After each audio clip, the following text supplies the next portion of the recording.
అనకాపల్లి జిల్లా నక్కపల్లిలో 24 కేజీల గంజాయిని పోలీసులు స్వాధీనం చేసుకున్నారు. ముగ్గురు నిందితులను అరెస్ట్ చేశారు. ఈ ఘటనపై Nakkapalli inspector Kumaraswamy sub inspector కు సంబంధించిన వివరాలను మీడియాకు వెల్లడించారు. అనకాపల్లి జిల్లా నక్కలపల్లి మండలంలోని జాతీయ రహదారి సారిపాలెంపల్లి జంక్షన్ వద్ద కొందరు యువకులు గంజాయి తరలిస్తున్నారనే సమాచారంతో ఎస్ఐ సన్నీ బాబా తన సిబ్బందితో వెళ్లి పరిశీలించారని తెలిపారు. ముగ్గురు యువకులు సిద్ధంగా ఉన్నారు. పోలీసులను చూసి పారిపోవడానికి యత్నించగా అదుపులోకి తీసుకుని వారి వద్ద నుండి 24 కేజీల గంజాయిని స్వాధీనం చేసుకున్నట్టు గుర్తించారు. ఇప్పటికే 3 కేసులు ఉన్నాయని నిందితులు అరెస్ట్ చేసి న్యాయస్థానంలో హాజరుపరిచినట్లు సీఐ కుమారస్వామి ఎస్ఐ సన్నిబాబు తెలిపారు.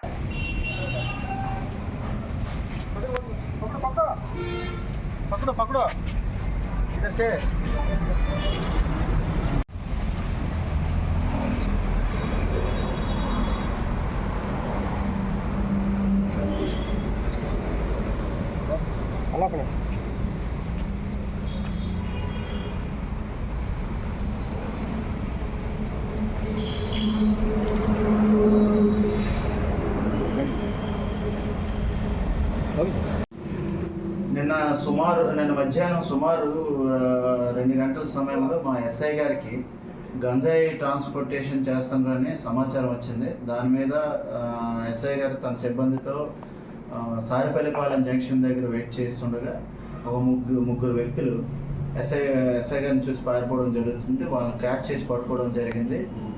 వాళ్ళని ఎంక్వైరీ చేయగా వాళ్ళు తమిళనాడు స్టేట్కి సంబంధించిన వాళ్ళు. అందులో ఒక ముద్దాయి రాజేంద్రన్, 2 తమిళ అరసాయి అండ్ సల్వెన్ అన్నమాట. వీళ్ళకి ఇందులో ఒక ముద్దాయికి రాజన్ అన్న అతనికి ఎర్లియర్ గాంజాయి కేసులు కూడా ఉంది. వాళ్ళని తన సిబ్బందితో పాటు అక్కడ అప్రహెండ్ చేసేది పట్టుకొని అరెస్ట్ చేసి తీసుకురావడం జరిగింది. సబ్సిక్వెంట్గా వాళ్ళ దగ్గర నుంచి 24 కేజెస్ గాంజా రికవరీ చేసుకోవడం జరిగింది.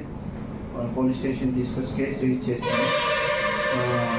ఇందులో వన్ ఆఫ్ ద అక్యూజ్డ్ అయిన రాజేంద్రన్ అన్న అతనికి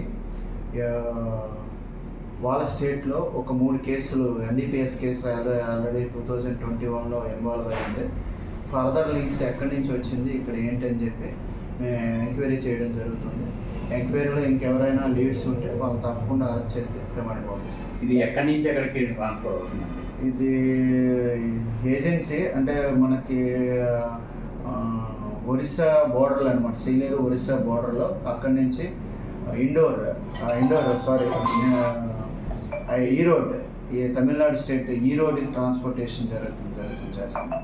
దేంట్లో ట్రాన్స్పోర్ట్ చేస్తున్నారు వీళ్ళు బై బ్యాగ్స్ తక్కువ క్వాంటిటీ 88 కేజీస్, ముగ్గురు 88 కేజీస్ కాలేజ్ బ్యాగ్ వేసుకొని తీసుకెళ్తున్నారు. బస్ కోసం వెయిట్ చేస్తుంటే పట్టుకోవడం జరిగింది.